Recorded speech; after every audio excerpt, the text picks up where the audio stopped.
가만히 하룻밤 잘 쉬셨나요? 네. 저도 또 여러분들 덕분에 하루하루 잘 지내고 있습니다.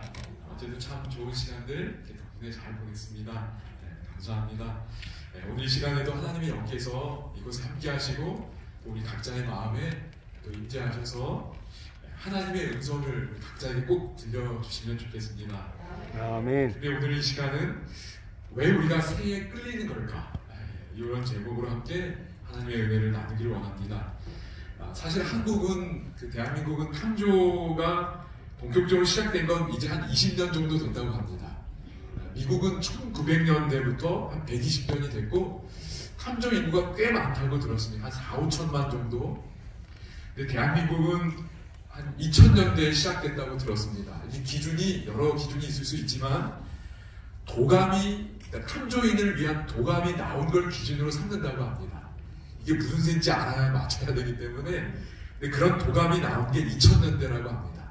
이게 한 20년 역사가 됐는데 아직 정말 많은 인구가 대한민국에서도 탐조하는 일에 참여하고 있다고 들었습니다. 혹시 이 새가 무슨 새인지 아시겠나요? 저도 새 잘 모릅니다. 그런데 이렇게 하나씩 좀 알아야 하는데요. 3월 13일에 올해입니다. 제주도에서 한 중학교 학생인지 한 학생이 찍은 사진입니다. 잘 못 보셨을 것 같은데요. 예쁘지요? 무슨 동양화 장면 같아요. 느낌이 그렇습니다. 홍여새라는 새라고 합니다. 참 예쁘지요? 이런 모습입니다. 예쁘지 않나요? 보고만 있으면 참 예쁩니다. 왜 우리가 새해에 끌리는 걸까? 단순합니다. 왜 그래요? 예뻐서 그렇습니다. 이렇게 아름다워요. 이걸 보면 이렇게 그냥 감탄이 나옵니다. 뭐 사람마다 다 성향은 좀 다르시겠지만 그런데 이게 육안으로는 또 좀 잘 안 보입니다. 이게 멀어서요. 그래서요, 인간의 시력을 좀 이렇게 도와주는 도구들이 좀 필요합니다.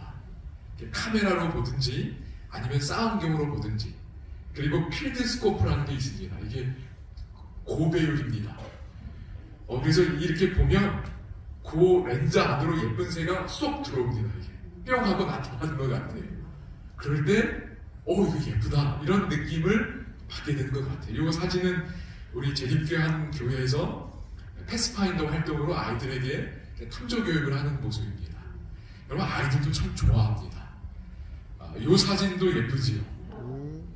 바닷가에서 물새들을 찍는 거예요. 이렇게 사진으로 보면 이게 쏙 들어옵니다. 그러면 이게 예쁜 거예요. 그래서 자꾸 끌리는 겁니다.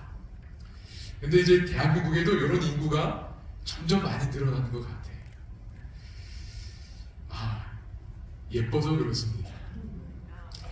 여기 한 책에도 보니까 새해 얻어라는 책인데, 한 동물 행동학자가 도대체 우리는 왜 이토록 새해에 이끌린 걸까? 이렇게 질문합니다. 그리고 뭐라 그래요? 여러 수렵 체질인의 본능 아닐까 이런 이야기들도 있지만 그보다 더 본질적인 이유가 있다고 생각한다. 바로 새들의 다양성과 우아한 몸동작. 특별히 중력을 이기고 얘네들은 멋지게 날잖아요. 그러니까 그런 동작이 너무 매력적인 거예요. 즉, 아름다움 그 자체가 사람들을 이끈다는 겁니다. 새들이 예뻐서 사람들이 이끌린다는 거지. 지난 1월 달에 철원에 좀 갔었습니다. 철원에 가면 이 두루미들을 보게 됩니다. 몇 종류들이 오는데 저도 이제 처음 가보게 되었습니다. 근데 이 두루미들이 저도 잘 모르지만 이렇게 활동을 하다가 밤이 되면 안전한 곳에서 잠을 자야 되잖아요. 근데 그게 개활지라고 그럴까요? 뻥 뚫린 곳에서 안전을 느낀다고 합니다. 그러니까 그 천적이 어디서 나타나는지를 봐야 되기 때문에, 그리고 물가면 더 안전하다고 합니다. 그래서 철원에 가면 토교 저수지라고 있습니다. 그래서 그 두루미나 이런 기러기들이 이렇게 밤에 잠을 자는 곳 중에 한 곳이 토교 저수지인데, 한두 마리 날아다닐 때도 이게 멋지지만 이렇게 여러 마리가 함께 날아가는 것도 이게 아주 멋집니다. 저녁에 가서 지켜봤는데 별로 못 봤어요. 다음날 아침에 또 이제 그 잠자던 곳에서 활동하는 것으로 또 날아가는 장면도 이게 또 아주 멋집니다. 그러니까 아이들이 아침 일찍 가서 좀 보자 그래서 토교 저수지 근처에 가서 여기 위에는 잘 못 올라갑니다. 근처에 가서 날아오는 장면이 있을까 봤는데 제 아이들이 예전에 갔을 때만큼 많지는 않았다고 그래요. 근데 조금 날아갔는데 그것도 좀 멋져서 잘 찍은 영상은 아니지만 잠깐 좀 보겠습니다.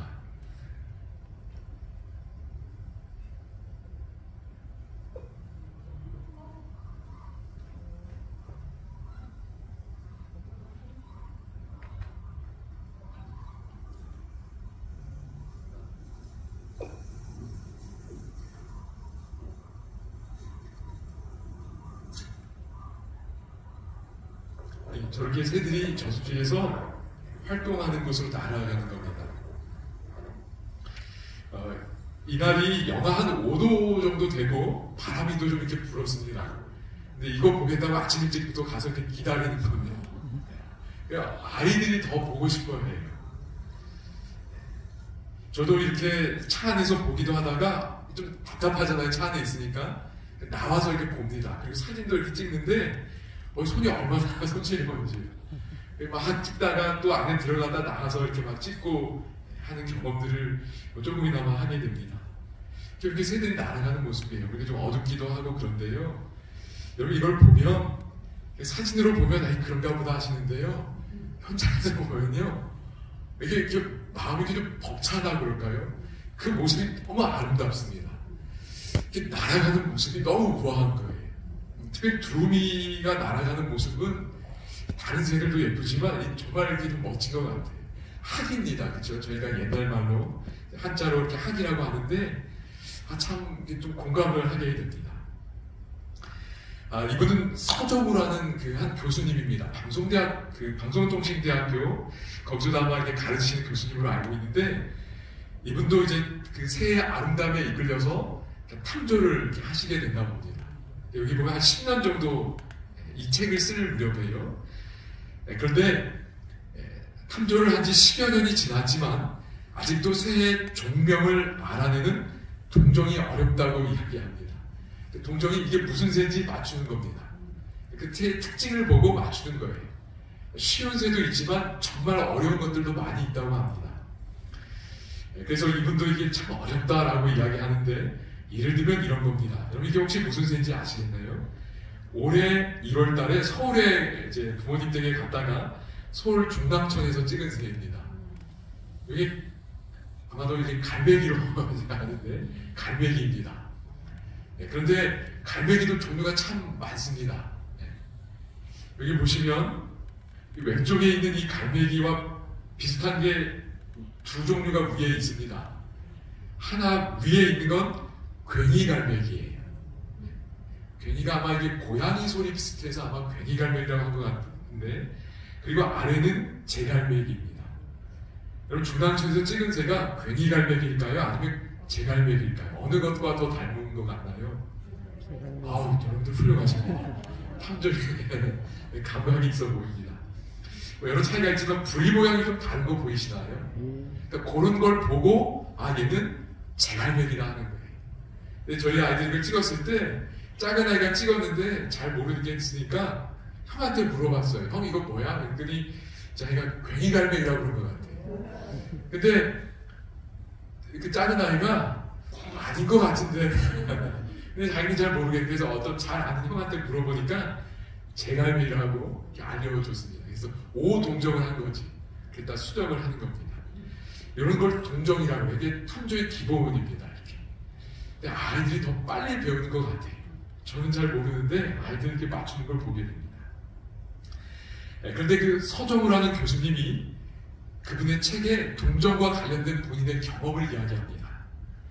여기 황금새가 있는데 여러분 차이가 보이시나요? 딱 눈에 들어오는 차이가 뭐지요? 하나는 눈썹이 노란색입니다. 얘는 황금색이에요. 근데 또 다른 하나는 눈썹이 무슨 색이지요? 하얀색입니다. 그래서 얘는 이름이 흰눈썹 황금새예요. 그러니까 그 특징을 반영을 한 겁니다. 이게 종구면하는 거예요. 구분을 하는 겁니다.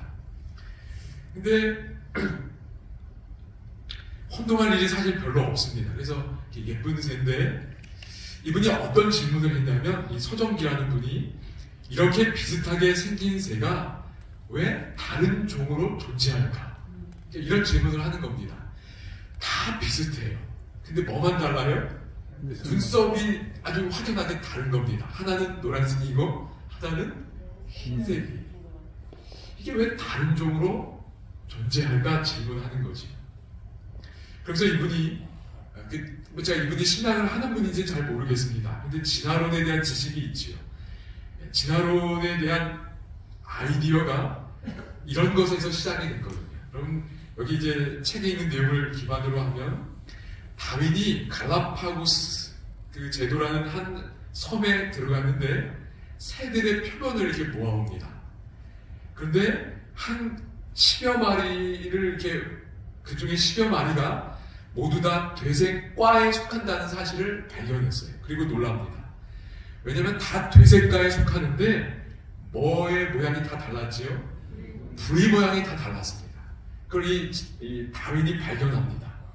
어떻게 달랐냐면 짧고 두터운 부리를 가진 새도 있었고 길고 뾰족한 부리를 가진 새도 있었다는 거예요. 그리고 다윈이 어떻게 생각했냐면 원래 이 갈라파고스 제도에서 이런 새가 없었는데 아메리카 대륙에서 한 종류의 새가 날아왔고 그 종류의 새가 막 그거 살다가 자기가 먹는 먹이 어떤 종류에 따라서 다른 종으로 진화했다라는 아이디어를 얻게 됩니다. 생각한 거지. 그래서 먹는 종류에 따라서 두터운 부리가 되기도 하고 씨앗 까먹는 새들은 곤충을 잡아먹는 새들은 좀 이렇게 뾰족한 형태로 계속 이렇게 진화했다, 변화됐다라는 아이디어를 얻은 겁니다. 그걸 자연선택이라고 해요. 그러니까 사람들도 예를 들면 뭔가 이렇게 변화시키려면 뭔가 이렇게 어떤 특성을 가미할 수 있다고 합니다. 어떤 종끼리 교배를 시킨다든지. 근데 이런 것을 사람의 지능이 없어도 예를 들면 자연 스스로 할 수 있다는 거예요. 그러니까 이걸 자연선택이라고 이제 개념을 갖게 됩니다. 뭐 저희가 자연의 환경에 따라서 조금씩 변하는 것에 대해서는 뭐 분명한 팩트라고 인정을 합니다. 그런데 문제는 이런 어떤 메커니즘으로 종 자체가 변화됐다는 겁니다. 그리고 더 큰 문제는 생명의 기원이 어떻게 시작되는지를 사실 설명을 못합니다.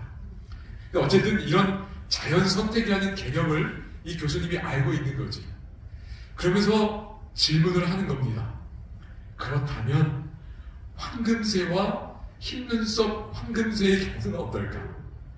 다른 게 뭐가 달라요? 눈썹이 다른데 다른 건 다 비슷하다는 거예요. 살아가는 서식지가 비슷하고 먹는 음식의 종류도 비슷한 겁니다. 그래서 이분이 이렇게 질문합니다. 그렇다면 눈썹이 노란색이든 하얀색이든 그들이 먹이를 잡아먹고 살아남는데 다윈을 따라 말하면 적자생존, 그 환경에 가장 적합하게 된 자가 생존한다는 거지요. 적자생존하는 데에 어떤 영향을 미칠 것 같지 않다는 거예요. 그러니까 이게 흰 눈썹이든 그냥 노란 눈썹이든 적자생존하는데 환경에 살아남는 데에 별 영향이 없을 것 같다는 거예요. 그러니까 다윈의 이론으로 이게 잘 설명이 안 되는 것 같은데 라고 이분이 질문을 하는 겁니다. 그러면서 구약의 창세기 이야기를 합니다. 이 성경의 내용을 좀 아셨던 것 같아요. 구약의 창세기에 의하면 창조주는 하면서 창세기 이야기를 합니다. 그 창조주는 장난꾸러기가 아니었을까? 새를 하나하나 만들면서 어느 녀석의 눈썹은 하얗게, 다른 녀석의 눈썹은 어떤 색으로 만들었어요? 노란색으로 칠하여 새로운 종을 만들어낸 것은 아닐까? 이분이 창세기 이야기를 하는 거예요. 그러면서 이런 새들의 아름다움은 진화론으로 설명하기 어렵다는 걸 이분이 고백합니다. 그래서 이 책은 앞부분에 이렇게 이야기했고요. 이제 저 뒷부분에 가면 이분이 해외에도 많이 또 나가셨어요. 그래서 어떤 아름다운 새 이야기를 하면서 이렇게 고백합니다. 어떻게 이토록 아름다운 색깔이 존재할 수 있을까? 그럼 색깔이 아름답다고 그 새들이 생존하는 데 도움이 될까요? 그러니까 아름다운 색깔이에요. 단순한 보호종 색깔도 아니고. 누군가가 일부러 창조하지 않았다면 어떻게 이렇게 아름다운 색깔이 존재할 수 있을까? 진화론으로 어떻게 저 아름다움을 설명할 수 있을까? 여러분, 아름다움은 진화론으로 설명되지 않는 것 같아요. 근데 이분도 제가 신앙하는 여부는 잘 모르겠지만 그 아름다움을 보면서 새에 이끌렸고 그 새의 아름다움을 보면 볼수록 누구를 생각하게 되는 거예요? 창조주를 생각합니다. 야, 창조주가 없으면, 만든 분이 없으면 이런 아름다움이 존재하기가 이게 어렵다는 거예요. 여러분, 성경은 뭐라고 말하지요? 같이 한번 읽겠습니다. 하나님이 시작.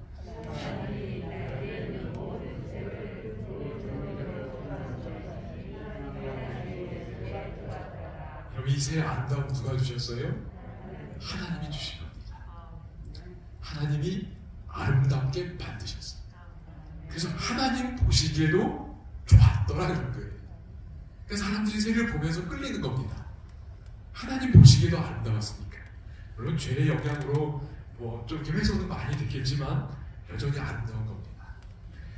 여러분, 그리고 여러분들이 음식을 이렇게 맛있게 만든 다음에 행복하시잖아요, 어머님들이요. 음식 자체도 맛있고 보기에 좋아서도 행복하겠지만 왜 더 좋으시지요? 이걸 이제 내 사랑하는 가족들이 혹은 내 사랑하는 이들이 이걸 먹을 생각하니까 더 좋은 거 아니신가요? 그렇게 만드시는 거잖아요. 그러니까 하나님도 이거 만드실 때 뭐 생각하신 거예요? 이제 태어날 아담과 하와, 또 그 후손들이 새를 보면서 아름다움을 느낄 걸 생각하고 보시기에 좋았더라 라고 말씀하셨다고 저는 믿습니다. 그러니까 저희가 자꾸 새를 봐야 돼요. 저희가 전문적으로는 아닐지라도 자꾸 새를 보면서 아름다움을 느껴야 된다고 생각합니다. 그게 하나님의 소원이라고 생각이 돼요. 여러분, 그래서 어제도 나눈 말씀이지만 새들은 여기 천연계 사물들, 새를 포함한 거죠. 우리에게 영적 진리들을 가르치도록 주신 바된 주의 뭐라고요? 구원의 목사들이라고 했어요. 그러니까 하늘의 새들을 보면서 저기 목사님 날아가네 그러지. 새들이 목사님들이 특별히 뭐를 알려준대요? 하나님의 사랑을, 그리고 크신 예술가의 지혜를 선포한다 그랬어요. 저 흰눈썹이요, 여러분. 크신 예술가의 지혜를 선포하는 거예요. 저 아름다움을 보면서 야, 하나님 정말 아름답게 만드셨구나, 이걸 저희가 고백하는 겁니다. 여러분, 하나님이 이렇게 새를 아름답게 만드실 때 기대하신 게 있어요. 뭘 기대하셨을까? 저희가 이렇게 생각하는 그 내용들인데요, 제가 좀 더 확인하게 된 계기가 있었습니다. 이분은 곽금주라는 서울대 심리학과 교수님이세요. 제가 이제 좀 계기가 있어서 강의를 좀 듣다가 이분의 좀 책도 좀 이렇게 살펴보게 됐습니다. 그러다가 여러분, 사도라는 영화 보신 적 있으신지 모르겠습니다. 제가 영화를 보진 못했지만 사도가 그 사도세자 아시지요? 그 귀주에 이렇게 갇혀서 죽은 참 비극적인 이야기인데요. 아버지가 아들을 그렇게 했다는 게 참 믿겨지지 않는데, 그 비극적인 역사적 사실을 다룬 그 영화고, 그 영화에 대한 어떤 뭐랄까요, 평론, 이제 이야기를 쓰셨어요. 이제 심리학자 입장에서. 그냥 아버지와 아들이 소통이 안 돼서 결국 그렇게 된 거잖아요. 그러니까 이분이 심리학과 교수님으로서 여기 글을 쓴 걸 좀 보게 됐는데, 제가 참 인상적이었던 내용이 이겁니다. 소통은 무턱대고 오늘부터 대화를 시작하자고 해서 되는 게 아니라는 거예요. 이야기하자고 할 때 상대는 도망가고 싶어지는 심리가 있대. 야, 우리 소통 좀 해보자 이랬는데 이렇게 좀 도망가는 심리가 생긴대. 그래서 우선 둘만의 공통 관심사를 찾고 거기에 몰입하는 것이 필요하다. 이러한 활동은 아버지와 아들 사이에 소통의 장을 열어준다. 같이 신나게 놀고 나면 감정이 통한대. 그리고 그 즐거운 감정이 오고 갈 때 대화는 저절로 이루어진다는 겁니다. 그러니까 결국 이 부자가 소통이 안 돼서 결국 그런 비극적인 결과가 역사적으로 남게 됐는데, 그래서 이분이 뭐라고 해요? 같이 즐거운 활동을 하자는 겁니다. 그리고 즐거운 감정이 오고 가면 소통은 저절로 이루어진다. 자, 이거 보면서 하나님이 왜 새를 아름답게 만드셨는지 이해가 됐어요. 영조는 왜 사도와 뭔가 즐거운 일을 함께하지 않았을까? 활쏘기든 책 읽기든 연주든 활동을 같이 하며 서로 즐거워했다면 소통이 잘 이루어졌을 텐데, 그래서 아들을 미워하고 질투하는 아버지 영조와 공포에 떨었던 아들 사도가 아니라 멋진 부자 관계를 만들 수 있었을 텐데, 그랬다면 사도가 영조의 뒤를 이어 나라를 통치하는 왕이 될 수 있지 않았을까? 이런 이야기를 참 인상 깊게 읽게 되었습니다. 여러분, 하나님의 마음이 좀 느껴지시나요? 왜 그걸 이렇게 아름답게 만드셨냐면 초청하는 겁니다. 야, 내가 이렇게 너를 위해 아름답게 만들었는데 너 좀 즐거워하라는 거예요. 그리고 그 즐거운 감정을 하나님과 공유하면서 하나님과 소통하자는 거예요. 그것이 우리가 새에 끌리는 거예요. 그러니까 저절로 끌리는 게 아니고요. 하나님이 그렇게 만드셨고 그런 마음을 주시는 겁니다. 그 경험을 저희가 할 수 있게 되기를 간절히 바랍니다. 아멘. 여러분, 새만이 아니에요. 하나님의 만드신 천연계가 다 그래요. 예를 들면요, 여러분, 피톤치드라고 들어보셨지요? 예, 많이 들어보셨을 겁니다. 숲속에서 나오는 좋은 어떤 그 방향 어떤 물질이라고 저희가 알고 있는데요. 여러분, 근데 피톤치드라는 이름은 하나님을 잘 모르는 분들이 짓지 않으실 거죠. 아마 러시아 쪽에서 이 과학자들이 만들었다고 하는데요. 이 피톤과 치드라는 발음인데요. 영어 명칭으로 보면 사이드입니다. 그러니까 피톤은 뭐지요? 여기 보면 식물이라는 뜻입니다. 그리고 치드는 CID인데 영어로는 사이드가 죽이다라는 거예요. 제노사이드 하면 그 어떤 인종학살을 이야기합니다. 그러니까 식물이 뭔가를 죽인다는 거예요. 그래서 이 나무를 해롭게 하는 해충들, 이런 걸 죽이기 위해서, 자기를 지키기 위해서 그런 물질들을 이렇게 낸다는 겁니다. 여러분, 그런데 우리 그 별세꽃들에 계신 한 그 송경상 장로님이 쓰신 책입니다. 거기에 보면 이런 설명이 있는데 참 공감이 되었습니다. 여러분, 이것은 피톤치드에 대한 설명입니다. 나무가 가지고 있는 테르펜 계통의 휘발성 물질로서 공기 중에 방출되어 숲에서 나는 특유의 냄새를 구성한다. 과학자들은 식물이 해충들로부터 자신의 생존을 지키기 위해 해충을 죽이는 물질을 발산한다는 관점에서 피톤치드, 피톤 사이드입니다. 영어 발음으로는 뭐 이렇게 사이드를 그냥 읽으면요, 이름을 붙였다는 겁니다. 그러니까 식물이 자기를 지키기 위해서 해충들을 죽인다는 거예요. 그런 관점입니다.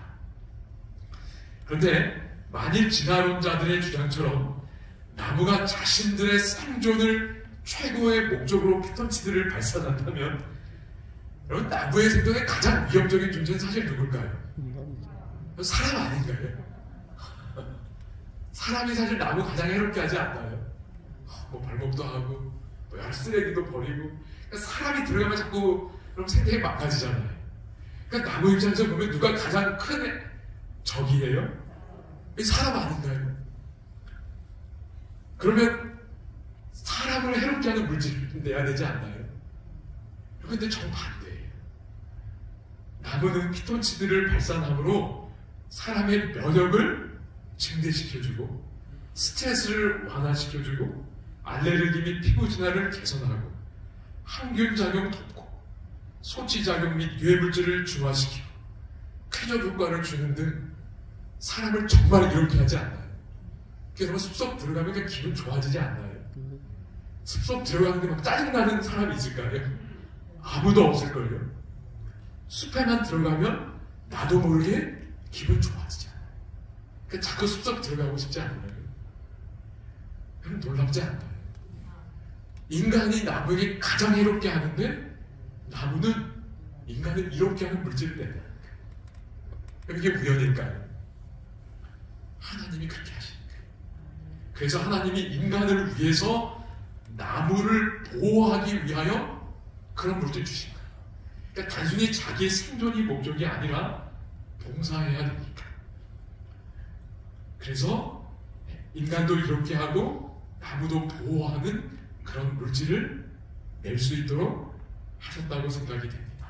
그래서 피톤치드 하나만 봐도 하나님의 사랑의 증거인 거예요. 그리고 야 숲에 들어오면 즐겁잖아, 기분 좋잖아, 이끄시는 겁니다. 새를 아름답게 만드셔서 즐거운 감정을 공유하기 위하여 이끄시는 하나님이 피톤치드를 내셔서 우리를 숲으로 이끄시는 거예요. 그리고 그 속에서 하나님과 뭐 하자고요? 소통하자는 겁니다. 제가 오늘 이렇게 산책 코스를 좀 돌아보니까 성경절들 많더라고요. 여러분 여기 숲속에 들어가면 이 말씀들이 더 잘 들어올 것 같아요. 기분이 좋은 거예요. 그러니까 나도 모르게 기분이 좋은 상태.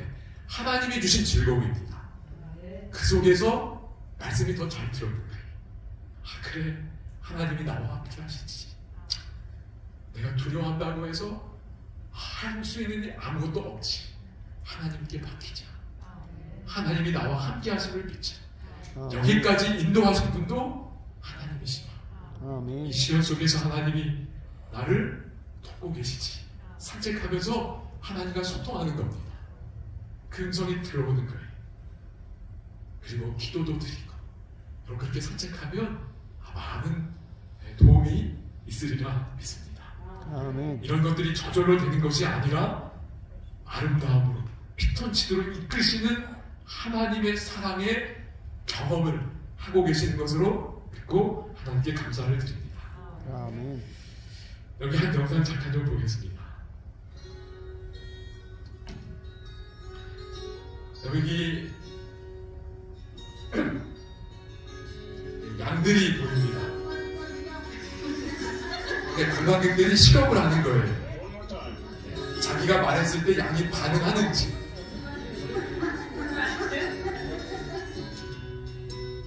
반응이 없습니다, 양들이.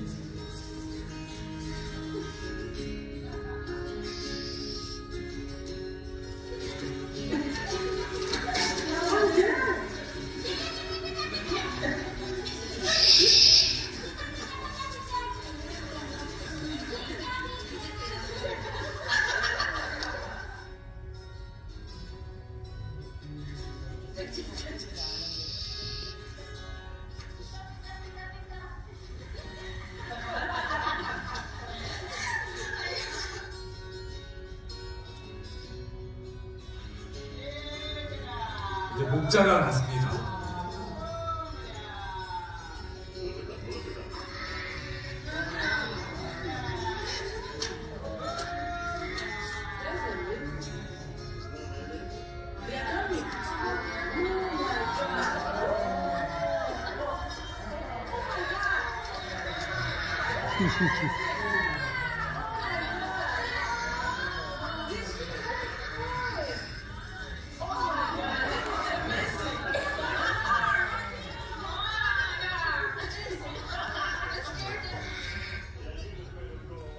여러분 너무 놀랍지 않나요? 양들이 진짜 목자의 음성을 아는 겁니다. 여러분의 성경에 보면 예수님이 자신을 가르쳐 뭐라고 그러셨지요? 나는 선한 목자라 그러셨어요.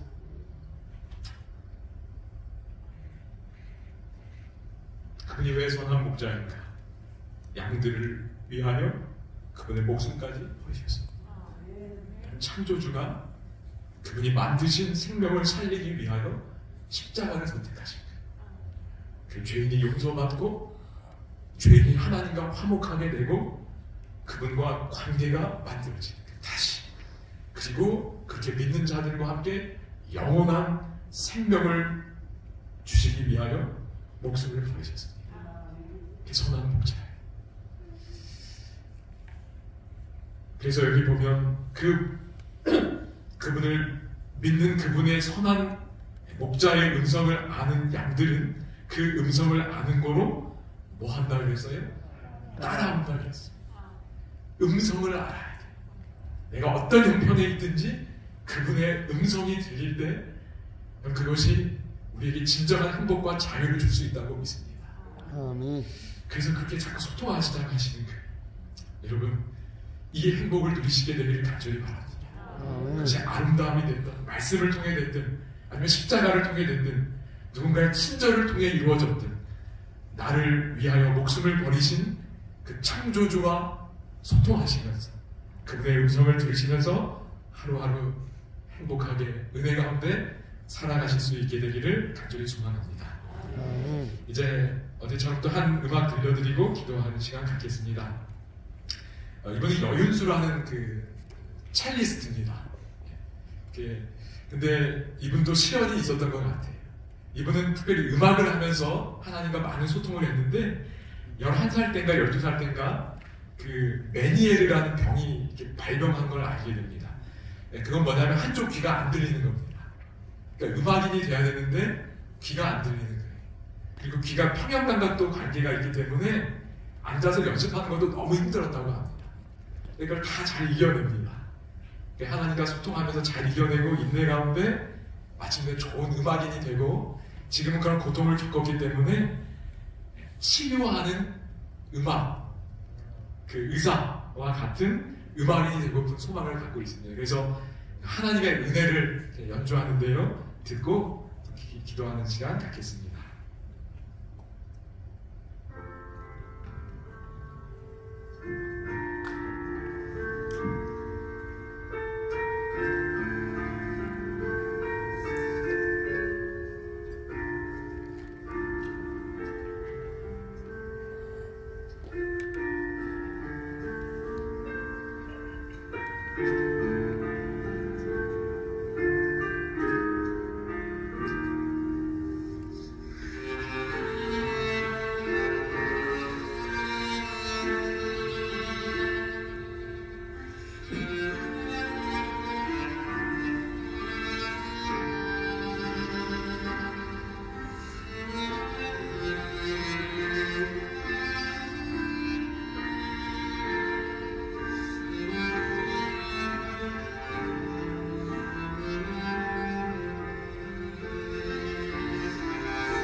기도하시겠습니다. 하나님 아버지, 우리를 지으시고 우리와 즐거움을 공유하시며 우리가 더 깊이 소통하기를 원하시는 하나님의 마음을 오늘 이 시간 함께 나눌 수 있도록 은혜 주셔서 감사합니다. 아멘. 우리를 향한 하나님의 마음을 조금이나마 더 알고 믿음으로 반응하는 저희들 되도록 도와주옵소서. 그리하여서 창조주 하나님의 음성을 들으며 살도록 도와주시고, 그리하여 생명으로 자유와 행복으로 회복으로 이끌림 받는 그 모든 은혜를 저희가 누릴 수 있도록 오늘 하루도 인도하여 주시기를 예수님의 이름으로 기도드립니다. 아멘.